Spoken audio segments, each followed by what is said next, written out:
Hello दोस्तों, स्वागत है आपका मेरे चैनल चिराग अकाउंटिंग स्टफ में। आज हम बात करने वाले हैं how to make GST tax invoice in Tally. हम tax invoice GST tax invoice Tally के अंदर हम कैसे बना सकते हैं उसके बारे में हम बात करेंगे। टैली ओपन करने के बाद सबसे पहले आपके सामने ये ओपन हो जाएगा। देन उसके बाद आपको इसके अंदर जाना है F11 में जाने के बाद आपको जाना है statutory and taxation. Statutory and taxation में जाने के बाद आपके सामने ऑप्शन हो जाएगा enable goods and services tax. आपको जीएसटी टैक्स इनवॉइस बनाना है तो आपको ये इनेबल करना पड़ेगा। आप इसको इनेबल करेंगे। देन इसके बाद जो सेकंड ऑप्शन आपको आप क्लिक करने के बाद set alter and GST detail, इसको यस करेंगे। देन आपके सामने ये इंटरफेस हो जाएगा। जीएसटी डिटेल आपको कंपनी की अपनी यहाँ पर डालनी है।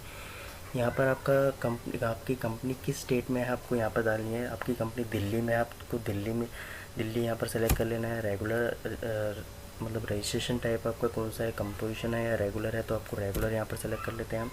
ठीक है, उसके बाद हम यहाँ पर ऑप्शन आता है इसको एक्सेस ऑफ अदर टेरिटरीज को नो रहने देना है। जीएसटी एप्लीकेबल फ्रॉम यहाँ पर आपका आना है 1 अप्रैल 2020, ये ऑटोमेटिक पिक हो जाएगा। ठीक है, इसके बाद जीएसटी टिन नंबर आपको अपनी कंपनी का जीएसटी टिन नंबर डालना है। यहाँ पर मैंने पहले ही डाल दिया है, तो यहाँ पर हम आगे बढ़ते हैं। GSTR 1 मतलब पीरियोडिसिटी ऑफ GSTR 1 मतलब आपकी GSTR 1 जो है आपकी मंथली जाती है, क्वार्टरली जाती है। वो आपको यहाँ पर सेलेक्ट करना है, तो हम यहाँ पर मंथली सेलेक्ट कर लेते हैं। ई वे बिल एप्लीकेबल, हम यहाँ पर ई वे बिल एप्लीकेबल यहाँ पर यस कर देते हैं, ताकि आप अपनी जो ई वे बिल है सॉफ्टवेयर से ही, अपने टैली सॉफ्टवेयर से ही आप अपना यहाँ से क्रिएट कर सकें।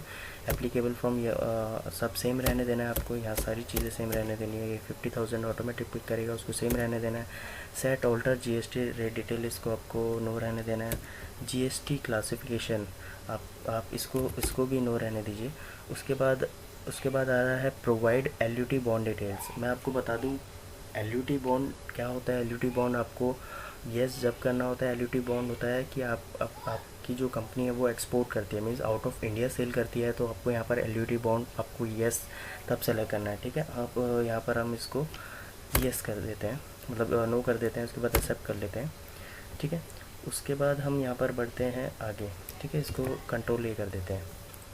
उसके बाद हम जाते हैं बिल्कुल यहाँ पर आ जाते हैं, गेट ऑफ टैली पे आ जाते हैं हम। यहाँ पर आ रहा है अकाउंटिंग वाउचर। अकाउंटिंग वाउचर में हमें जाना है यहाँ पर सेल्स। F8 करके आपका सेल्स ओपन हो जाएगा। आपको यहाँ पर सेल का टैक्स इनवॉइस बनाना है, तो यहाँ पर आपको रेफरेंस नंबर आपकी जो इनवॉइस है वो इनवॉइस का एक इनवॉइस नंबर भी होता है, वो यहाँ पर आपको बनाना है। तो यहाँ पर आप 001 एक एग्जांपल के लिए मैं डाल देता हूँ।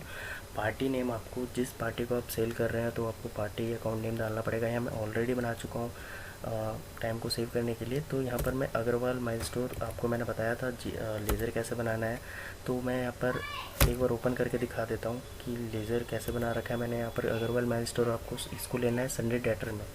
संडे डेटर में इसलिए लिया है कि हम अगर किसी पार्टी को सेल करते हैं तो वो हमारे लिए संडे डेटर हो जाता है। ठीक है, अगर हम किसी से परचेज़ कर रहे हैं तो वो हमारे लिए संडे क्रेडिटर हो जाता है, वो हमारी लायबिलिटी हो जाती है। ठीक है, ये हमारा करंट असेट्स है। ठीक है, इसके बाद हम maintain balances bill bye bill, yes करना है इसको। ठीक है, उसके बाद ये सारी चीज़ें नो रहने देनी है। एड्रेस, आपको जिस कंपनी को सेल कर रहे हैं उसका एड्रेस यहाँ पर डालना है, बाकी चीज़ें सेम रहने देनी है। स्टेट, वो कंपनी जो है वो किस स्टेट में है, यहाँ पर दिल्ली में है तो मैं दिल्ली में डाल देता हूँ। पिन कोड डालना है कंपनी का। देन उसके बाद टैक्स रजिस्ट्रेशन डिटेल, उसका एक पैन नंबर होगा तो पैन नंबर आप डाल दीजिए। यहाँ पर रजिस्ट्रेशन टाइप क्या है उसका, कंज्यूमर है, कंपोजिशन है या अनरजिस्टर्ड है। तो यहाँ पर हमारा रेगुलर है तो हम इसको रेगुलर सेलेक्ट कर लेते हैं। यहाँ पर डाल देते हैं जीएसटी टिन नंबर। उस कंपनी का जीएसटी टिन नंबर भी होगा तो हम यहाँ पर जीएसटी टिन नंबर ऑलरेडी मैंने फिल कर रखा है, तो यहाँ पर हम कर देते हैं कंट्रोल ए करके सेव। ठीक है, यहाँ पर आ रहा है डिस्पैच डिटेल, ये सारी डिटेल आपको फिल करनी है। डॉक्यूमेंट डिटेल होगा, आपकी डेस्टिनेशन, ये सारी चीज़ें आपको फिल कर सकते हैं यहाँ पर। व्हीकल नंबर, किस व्हीकल मोटर व्हीकल नंबर भी डालना है यहाँ पर अगर आप डालना चाहें तो आपका। ठीक है, ऑर्डर डिटेल मीन्स ये हो जाता है कि आप टैक्स इनवॉइस जो बनाते हैं आप परचेज ऑर्डर के अगेंस्ट में बनाते हैं, तो परचेज ऑर्डर आपको जो मिला होगा तो उसमें होता है परचेज ऑर्डर नंबर, वो आपको यहाँ पर डालना है। मीन्स यहाँ पर मैं डाल देता हूँ, मान लीजिए PL करके 001, आपका ये परचेज ऑर्डर नंबर हो गया। वो परचेज ऑर्डर आपको किस डेट में मिला उसकी डेट भी होगी, तो यहाँ पर हम डाल देते हैं एग्जाम्पल के लिए 1 अप्रैल 2020। ठीक है, यहाँ पर आपको टर्म्स ऑफ पेमेंट डालनी है। टर्म्स ऑफ पेमेंट आपकी क्या होगी, आपकी कंपनी से मतलब आपका जैसे कंपनी का जो टर्म्स है वो पेमेंट का टर्म्स है 30 डेज़। मीन्स आप 30 डेज़ के अंदर आपको सेल करने के बाद आपको मिनिमम 30 डेज़ के अंदर आपको पेमेंट चाहिए होती है। तो वो 30 डेज़ यहाँ पर हम सेलेक्ट कर लेते हैं। आपका वो कंपनी की अलग अलग पॉलिसी होती है कि आपको 45 डेज़ हो गया, 15 डेज़ हो गया। यहाँ पर हमारा 30 डेज़ हम मीडियम सेलेक्ट कर लेते हैं। देन उसके बाद टर्म्स ऑफ डिलीवरी, आपकी टर्म्स क्या है डिलीवरी की, वहाँ पर यहाँ पर आप सेव कर लिख सकते हैं। उसके बाद हम आगे बढ़ते हैं, इसको कंट्रोल ए करके सेव कर देते हैं। यहाँ पर आता है हमारा सेल्स लेजर। ठीक है, आपको यहाँ पर आप लोकल सेल कर रहे हैं या इंटर स्टेट सेल कर रहे हैं, तो यहाँ पर हम लोकल सेल कर रहे हैं तो हम यहाँ पर ऑल्ट सी करके एक लेज़र बना लेंगे। आपको लेज़र बनाना मैंने ऑलरेडी बता चुका हूँ अपने एक प्रीवियस वीडियो में। तो यहाँ पर हम एक लोकल सेल करके एक लेज़र बना लेते हैं। ठीक है, यहाँ पर ये आ जाता है सेल्स अकाउंट में। ठीक है, उसके बाद यहाँ पर इसको इन्वेंट्री वैल्यू आर अफेक्टेड, इसको रहने देते हैं, यस कर देते हैं। इसके बाद इस जीएसटी एप्लीकेबल, इसको एप्लीकेबल करना है क्योंकि आपको जीएसटी इस पर चार्ज करना है, तो इसको set alter GST detail yes कर देते हैं। ठीक है, अब यहाँ पर आ रहा है नेचर ऑफ ट्रांजेक्शन, आपको यहाँ पर लेना है सेल्स टैक्सेबल। ठीक है, क्योंकि हमारी लोकल सेल है तो यहाँ पर लेना है हमें सेल्स टैक्सेबल। ठीक है, यहाँ पर लेना है आपकी जो आइटम है वो 18% पे सेल हो रही है तो यहाँ पर हम 18% ले लेते हैं। ठीक है, और गुड्स है या सर्विसेज है तो यहाँ पर गुड्स सेलेक्ट कर लेते हैं। यहाँ पर आ रहा है नेम ऑफ आइटम। ठीक है, आप क्या सेल कर रहे हैं, मीन्स आप मान लीजिए स्टॉक आइटम, हम यहाँ पर ऑल्ट सी करके, ठीक है, स्टॉक आइटम यहाँ पर बना लेते हैं। टेलीविज़न आप सेल कर रहे हैं। ठीक है, यहाँ पर टेलीविज़न ऑलरेडी बना हुआ है तो हम यहाँ पर एक बार देख लेते हैं बना हुआ है तो टेलीविज़न यहाँ पर एक बना हुआ है तो कंट्रोल एंटर करके इसको देख लेते हैं मैंने कैसे बनाया हुआ है।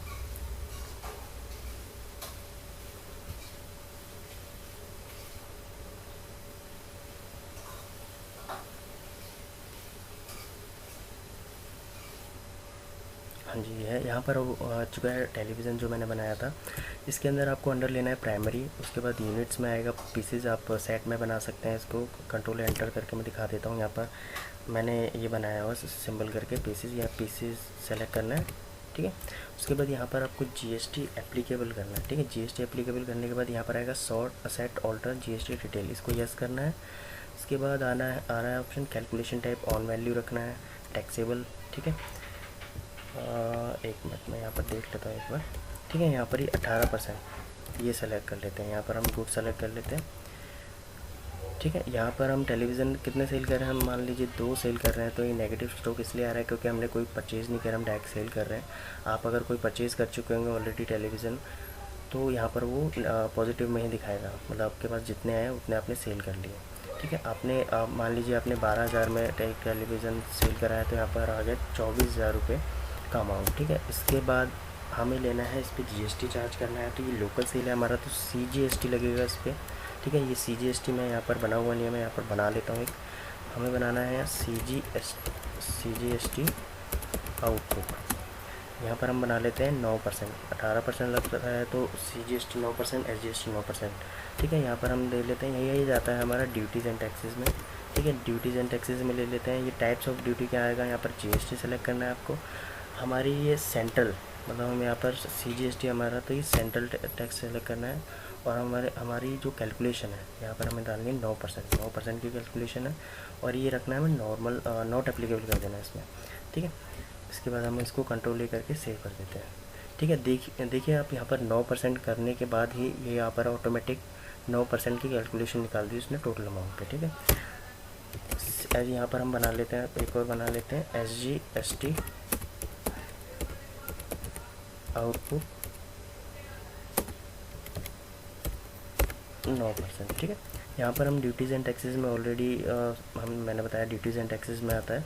ठीक है, ये आपको जीएसटी सेलेक्ट करने के बाद आपको यहाँ पर सेलेक्ट करना है स्टेट टैक्स, कैलकुलेशन आपको डालनी है 9% की। ठीक है, उसके बाद नॉट एप्लीकेबल करने के बाद इसको कर देना है सेव।